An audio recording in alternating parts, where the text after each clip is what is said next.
Jo. Er det ren Amanam? Er det dejligt? Tak. God aften, mine damer og herrer. Velkommen til jer alle sammen. Også dem oppe i baren, mine damer og herrer. Jeg hedder Claus Høgsbro. Tak skal I have. Jeg skal være jeres vært i aften. Er det ikke dejligt for jer? Synes jeg. Tak skal I have. Det er jeg slet ikke forventet. Tak skal I have. Det kommer fuldkommen. Jeg er helt rørt nu. Undskyld lige. Der er 42 digtere på i aften, og 6 livebands, så det bliver en lang aften. Men det bliver det hele værd. Jeg får det for 30 kroner. Er det ikke lækkert? Mine damer og herrer, der er både guitar og klaver, som skulle være en overraskelse. Vi kunne ikke gemme det. Vi prøvede, det var fjollet. Vi skal starte, mine damer og herrer. Jeg ved, det her det er en sand historie. Hun stod derhjemme, hun har ringet flere gange, inden jeg starter i dag. Ines Jesnavn, ringet flere gange. Der var tøjkrise, virkelig problemer, frem og tilbage. Hvad skal vi have på? Er det indenfor, er det udenfor? Der stod på hjemmesiden, der måske var udenfor. Det var lidt for koldt, så vi rykkede indenfor. Og det gjorde så, at hele hendes tøjstil skulle ændre sig. Det er derfor, vi lige har rykket arrangementet en halv time. Vi skulle være starte kl. 8, men det skulle simpelthen sidde. Jeg synes også, det sidder, mine damer. Det håber jeg også, I synes, når hun kommer. Jeg synes virkelig, det er nærmest som taget ud af et modeblad. I hvert fald i min verden. Jeg ser ikke så mange, i hvert fald. Det er jo godt være ude at se og høre. Sådan har jeg engang set. Eller, hvad hedder det der? Ude hjemme også. Der er også fedt modeblad, hvad jeg kommer fra. Jeg er fra forstanden, det længere stå. Hernede sidder en flot fyr i hvid skjorte og slet. Ham skal vi se senere. Vi skal se noget piano. Der er 2 unge mænd, der har stemt guitar kun for jer. Kommer også senere. Nu med damer og herrer. Måske, det håber jeg godt. Det kan jeg godt sige. Drengene bliver ikke sure. Det kønneste indslag i aften med damer og herrer. Bianca Fløg, din står her.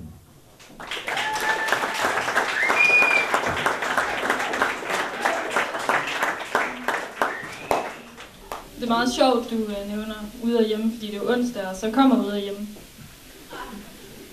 Og det glæder mig altid til, fordi de har en rigtig god lægebrevkasse, hvor man for eksempel sidste sommer kunne læse et indlæg, hvor der stod: Kære lægebrevkasse.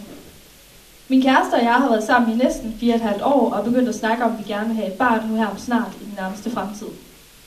Men når vi har samleje og min kæreste så kommer op i mig, så løber sæden ud igen. Jeg har taget p-piller, siden jeg fik min første menstruation. Kan det være årsagen til dette?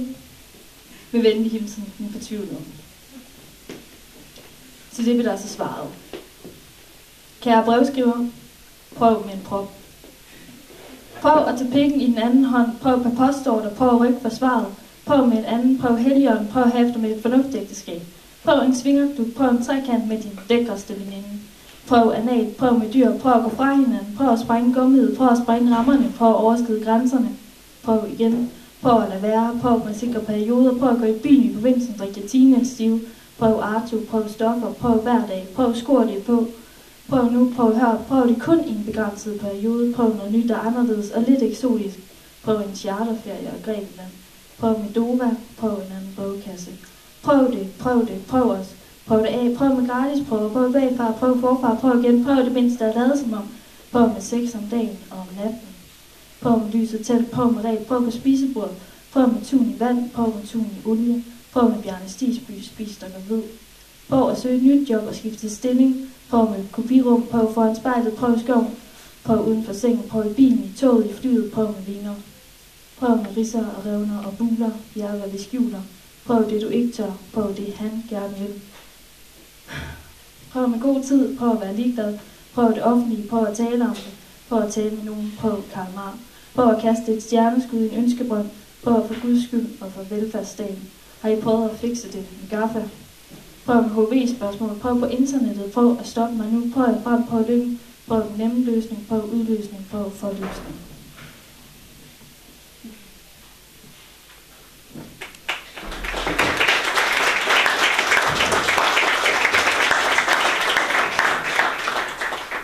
Jeg har ikke skrevet så meget det sidste års tid, og det kunne man jo godt give en anden skyld.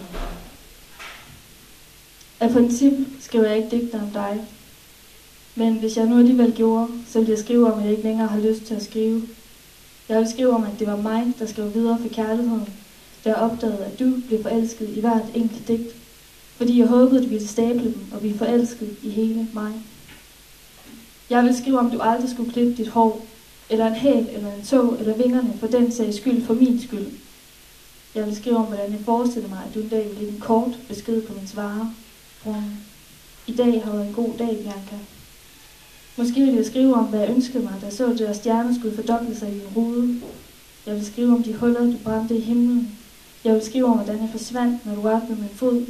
Men jeg vil også skrive om, hvordan du kom til at føle, at jeg ikke eksisterede. Jeg vil skrive om, hvordan du gør mig lyst til at sulte og kaste op. Og jeg vil skrive om, hvor svært det er at gøre det, og hvordan det er at leve uden reaktionsmønster, og ikke aner, hvad fanden man slår op med et halvknust hjerte.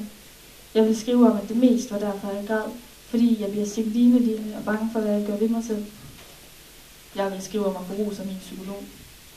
Jeg vil skrive om, at ordet tristesse har sit sproglige udspring mellem ordene trist og prinsesse. Jeg vil skrive om, at det kan nok at elske et andet menneske. Man skal også elske det, man har sammen. Jeg vil skrive om pligt og skelnen mellem at miste og skilles. Jeg vil skrive om, at linje B altid vil forbinde os. Jeg vil skrive om, at du alligevel har ret i, at du er toget. Jeg vil skrive om skiftet fra adjektiv til subjekt. Rette dig og forklare, at du er en tog i mit liv, som lettede, da jeg spagt kyssede dig farvel. Jeg vil skrive om, at det er så klart, nu du er væk. Jeg vil stille skrive om at kysse en anden, for at fjerne dig fra dine læber. Jeg vil skrive om, at jeg aldrig skrev digter om mig. Skriv sgu da aldrig mere om mig.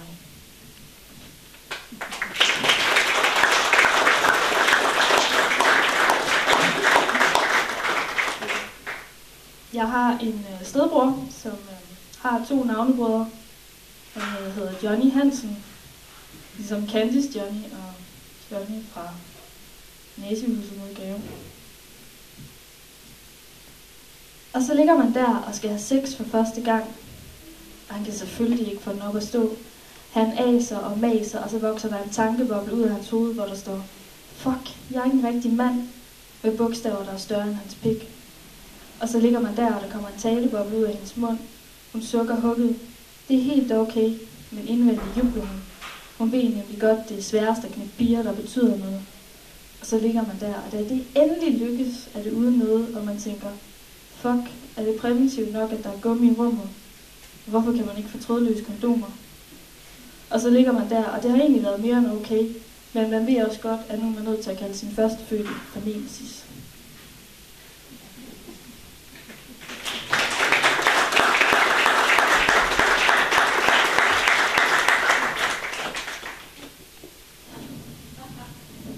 Når man bor alene, så spiser man makrel direkte fra dåsen. Man venter til sidste øjeblik med at gå i seng. Det kunne være, der kom nogen forbi og optog den anden side af sengen. Man sender tv'et og lader Deadline anden sektion være godnathistorien. Trækker vejret i takt med Kurt Strand. Man holder om sig selv om natten. Vågner op og overvejer at liste som et kompliceret forhold med sig selv på det der Facebook. Man er træt af at sove alene, så man slår morgensex og bad sammen for at spare tid og onanere med brusehovedet. Man holder op med at sige af, når man brænder sig. Man hulker uden lyd, for der er alligevel ingen, der hører dig. Indimellem er man nødt til at afprøve sin stemme og sin hørelse. Kaffe? Siger man ud i rummet. Og man bilder sig ind, at man er noget, man har bildt sig ind. For hvis ingen hører dig, hvordan kan du så høre dig selv?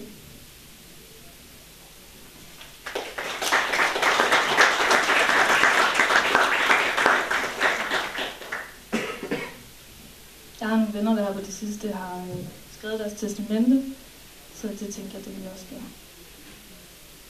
Jeg vil ikke give min krop til videnskaben, for når jeg dør, så skal Carl McDonald have mit navn, så kan hun dissekere det og bruge ærerne, som hun vil.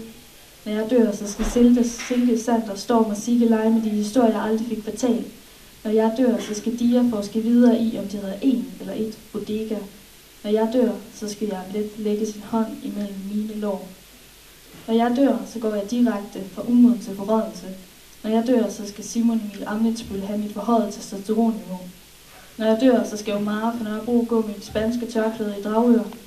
Når jeg dør, så skal G.A. have hans kollegium have resterne i køleskab. Når jeg dør, så kan jeg måske tilgive Hans Christian Varnes, Taxafind, Nikolaj, Pelle Fromregn om sommerdags utroskab. Når jeg dør, så vil jeg godt være en case i en anden sexblok. Når jeg dør, så skal kantineføren have min rette krydderihylde. Når jeg dør, så skal Steffen have rettigheden til bogstavet S. Når jeg dør, så skal Wolverine have min lille fingernegl. Når jeg dør, så skal Tine have roen i mit teglas. Når jeg dør, så skal Karina passe på min lillebror. Når jeg dør, så skal min lillebror have Karina. Når jeg dør, så skal Amalie have pengene på en merbarnskonto på den betingelse, at jeg kun bruger dem på ting, der kan udsætte hendes voksendom. Når jeg dør, så skal I sprætte mig op og give min ubefrugtede æg til Signe. Når jeg dør, så skal Ida dele de papercuts min bogsamling efter I lavede hjernen. Når jeg dør, så skal jeg med have stået til 34 igen. Når jeg dør, så ophæves den mandefri zone i min lejlighed, og det bliver til et museum, hvor det bliver afsløret, hvad hullerne i mine ører egentlig betyder. Når jeg dør, så må du åbne min undertøjskuffe. Når jeg dør, så må du se min frimærkesamling og stemplerne i mit pas og mine sms'er. Når jeg dør, så må du læse min dagbog. Når jeg dør, så må du få mine ufødte børns navne. Når jeg dør, så skal Eva have Adam. Når jeg dør, skal Pippi Langstrømpe have halvdelen af mine strømper. Når jeg dør, så skal mit arbejde administrere mine klager. Når jeg dør, så skal hun have min plads i din drøm. Når jeg dør, så skal min mor have et af mine sjældne smil. Når jeg dør, så skal min far have mit modermærke. Når jeg dør, så skal min læge have smerten i mine nyrer. Når jeg dør, så skal Cecilie have min evne til at fare vild på Mælkevejen. Når jeg dør, så skal du overtage min manglende evne til at indtage alkohol. Når jeg dør, så skal din kæreste have min sarkasme. Både jeg og Gud ved, hun har brug for det.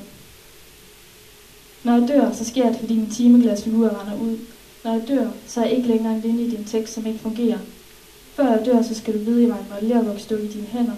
Når jeg dør, så skal du have mit telefonnummer. Så kan du ringe og høre et ekko af min gælden. Du. Når jeg dør, så skal du give mig det sidste kys igen. Når jeg dør, efterlader jeg kun ord. Det er alt, der står tilbage. Når jeg dør, så skal du have mine tekster.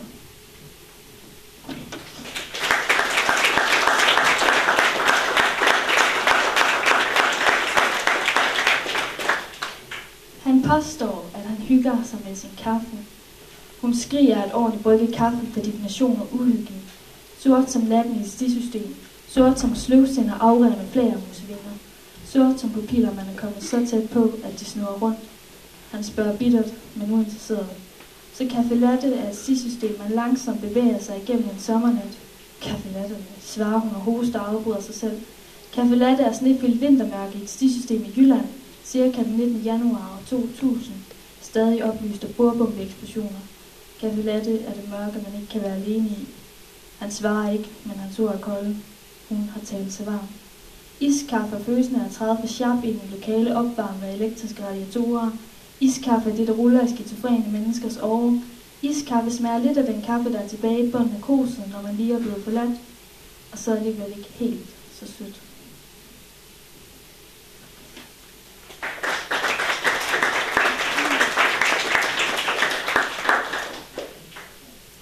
Udvidet selvmord.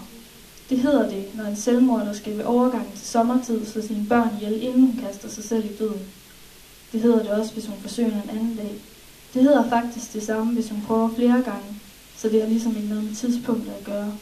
Det beror ene og alene på antallet af ofre, selvom de for det meste findes i den nærmeste familie. Det sker, at man opdager, at en drøm ikke er et mareridt, men en erindring. Det ved jeg ikke, hvad man kalder, men Google ved det sikkert. Google er min ven og din elsker. Men jeg vil skyde på, at man kan betegne begge dele som at udvide sin horisont. Og det var måske det, hun ville gøre for ham, da hun slog hans hoved ind i fjernsynet. Et af dem med trækkabinet og billedrør, men uden fjern betjening. For at få ham til at forstå det, hun sagde. De voksne skreg. Han har hul i hovedet, der var blod på skærmen. TV'et var ikke engang tændt. Hun var bange for, at hans hjerne skulle flyde ud af hullet og flette gulvtæppet.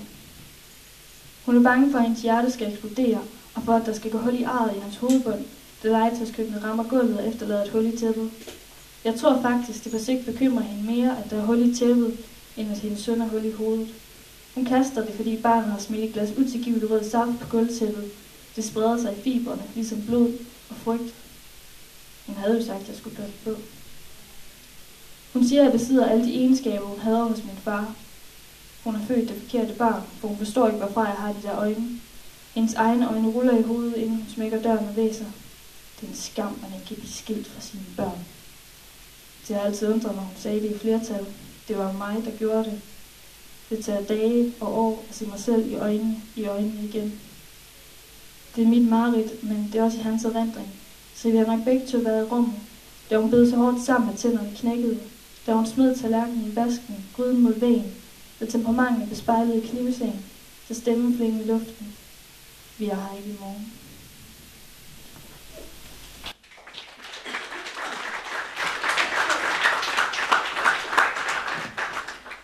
Jeg var et vakkert barn. Jeg har en ren dåbsattest, Men hvad hjælper det, når jeg voksede op i Glasskov?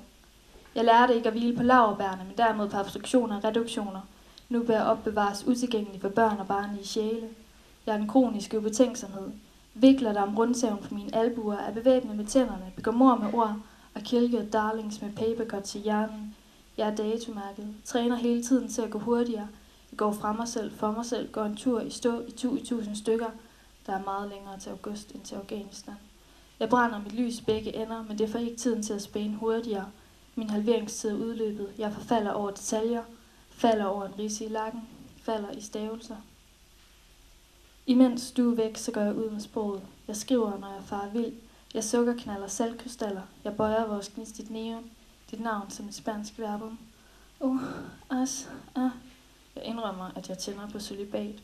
Jeg gør alt, hvad jeg kan for at ramme stregen med at undgå at jogge på stjernerne. Når du skriver dine tanker ned, så kommer der stjerner. Jeg bruger hack til at læse dine tanker. Jeg plukker et stjerneskud, stryger en stjernekaster og ønsker, at jeg kunne skrive noget godt. Det er ikke fordi, jeg har holdt op med at skrive. Jeg sender duftpost, skriver tebreve, skriver digte højt, skriver under overfladen.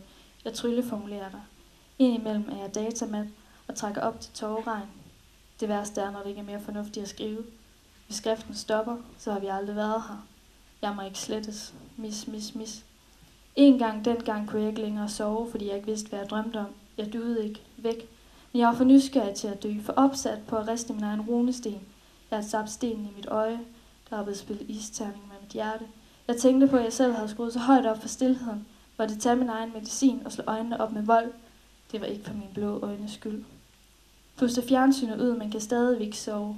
Rokker ud af takt med min døgnrytme. Spekulerer på, om man skal vise pas for at komme til morgenen. Undres over, om man kan have en firmabil, når man arbejder hos DSB. Jeg ved godt, det ville være en værre historie, hvis jeg endelig sprang ud som transseksuel. Tænker, at kærligheden har større magt end tyngdekraften. Det er faktisk den eneste form for fysik, der kan få det til at svæve. Jeg har høje tanker, ligner en, der er faldet ned fra Mars. Er skør som en vingvase, kører med både livrem og seler. Er gennem for ting, der er en mus i en glasbutik, hoster som en kopimaskine, har temperament som Nagasaki. Jeg har tabt en maske, min egen. Jeg er en pakkenælke, parat til at flytte ind på dit tankegods. Du er generelt sjældent. Det er en win-win situation for mig. Så jeg pisker en stemning op, så når lys er luftig. Mit smilebånd er gået op. Jeg stryger ikke længere mine smilrynker. Jeg tilstår min kærlighed, og jeg længes med længsel efter længsel.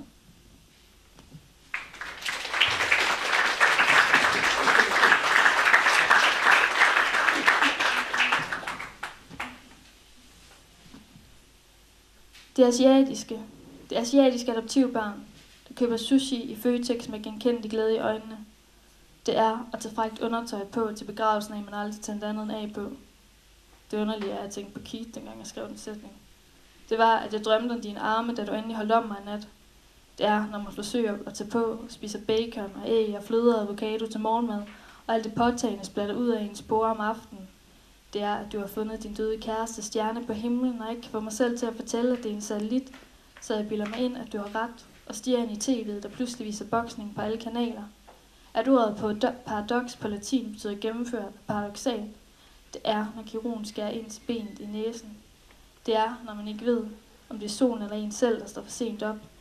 Jeg vil nok ikke sige på en, der begræder, hun ikke tager på grund af en anden sygdom. Det er, at jeg ikke har følt den mindste smerte i min knækkede tand, siden jeg hørte min knækkede tandlæges telefonsvar. Det er sgu ikke så meget mænd, der er sammen med kvinder, der er langt yngre, end de selv er. Det er mænd, der først knipper deres døtre til skizofreni, og derefter finder en kæreste, som kunne have været deres datter. Det er, at ordene magt og naiv har samme kombination i Nokias telefonbog. Ligesom lys og kys, men ikke serotonin. Og at der kommer til at stå noget helt andet, når man bare vil fortælle, at man har ondt i anklerne efter i går. Det er brede mænd, der kalder på katter om natten ved at sige mis med kælende stemme, som om de har fået nosserne skåret af. Det er, at less ikke er more, it is nothing. Det er, når en spædbarnsmor får en infertil kvinde til at slå en gravid korsedderkop ihjel, og hun kan høre en splatte mellem fingrene. Det er det der had-had-forhold, jeg har til langsomheden på linje F, som jeg alligevel altid tager, fordi endestationerne har smukkere navne end dem på linje B. Det er påstand om at savne menneskes, jo længere tid vi er fra hinanden.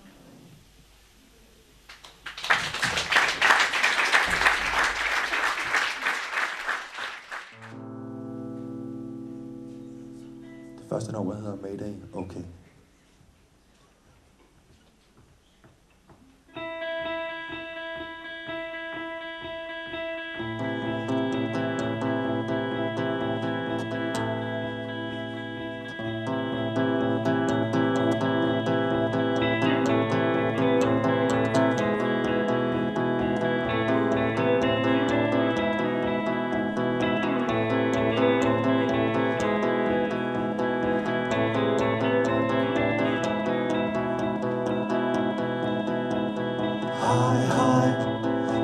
bruge en som mig, så sig hej hej. For en som er ensom, kan bruge en som mig, så sig hej hej. Du, hvad tænker du på lige nu? Sig mig, hvad går der igennem dig? For en som er ensom, kan bruge en som mig, så sig hej hej. Og en som er ensom, kan bruge en som dig, så sig hej hej.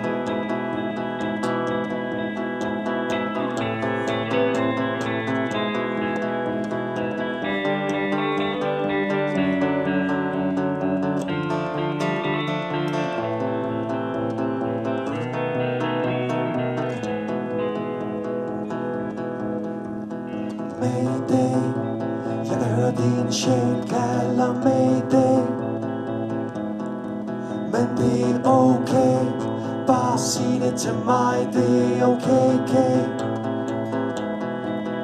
For en som er ensom, kan bruge en som mig, så sig hej hej. Og en som er ensom, kan bruge en som dig, så sig hej hej.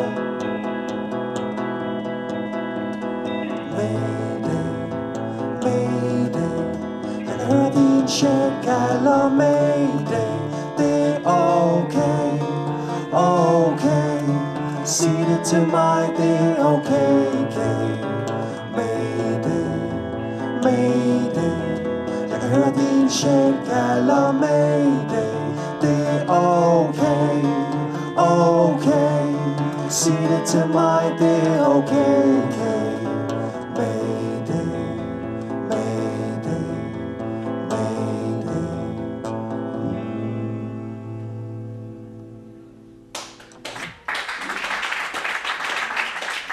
Tusind tak skal jeg have. Skål! Skål derude, ja. Hvordan er niveauerne? Er det for højt? Er det for lavt? Er der noget, der er mærkeligt højt, og noget, der er mærkeligt lavt? Eller noget? Er I tilfredse? Det er godt. Skål.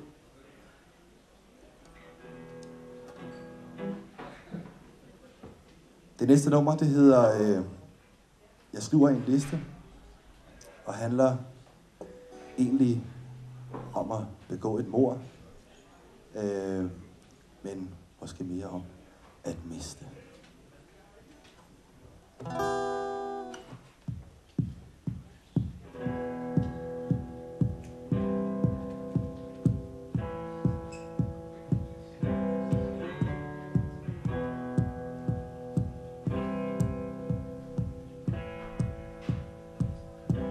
Jeg skriver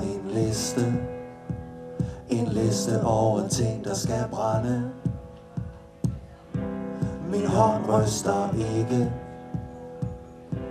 til smukt er det at miste. Udenfor drøber sneen som sterin. En enkelt patron kunne have gjort det. Min hånd ryster ikke, til smukt er det at miste. Men jeg tømmer et helt magasin. Der ligger du så ynefuld, så feminin.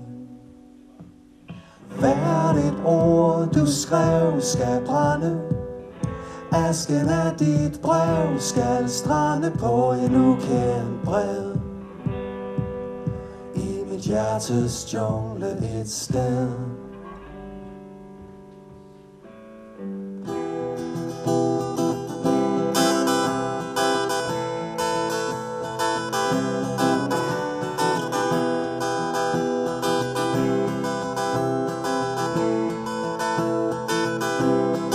Slukker for domingo midt i det høje scene. Vi kun hører den sprøde lyd af faldende sten. River stikket ud af din designer-telefon. Intet vi har sagt i den skal forstyrre min koncentration.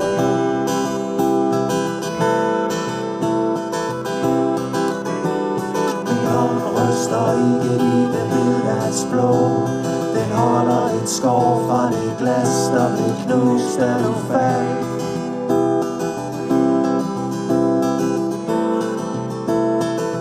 Der sidder stadig lidt læbestift på. Det er som om det fortæller alt, og jeg efterlader ikke andre fingeraftryk end dem på indersiden af de sorte handsker, som jeg også husker at brænde. Jeg brænder næsten alt. Jeg brænder alt. Hver det ord du skrev skal brænde. Asken af dit brev skal strømme på en ukendt brev. Mit hjertes jungle et sted.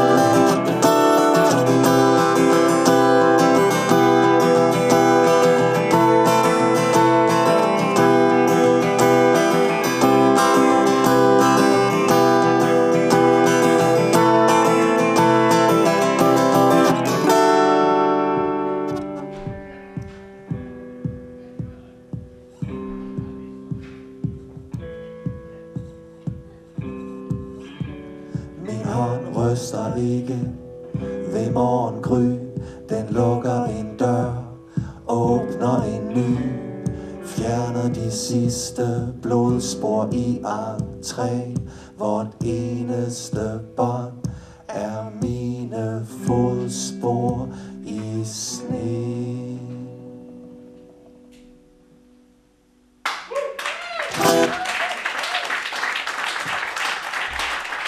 Tak skal I have.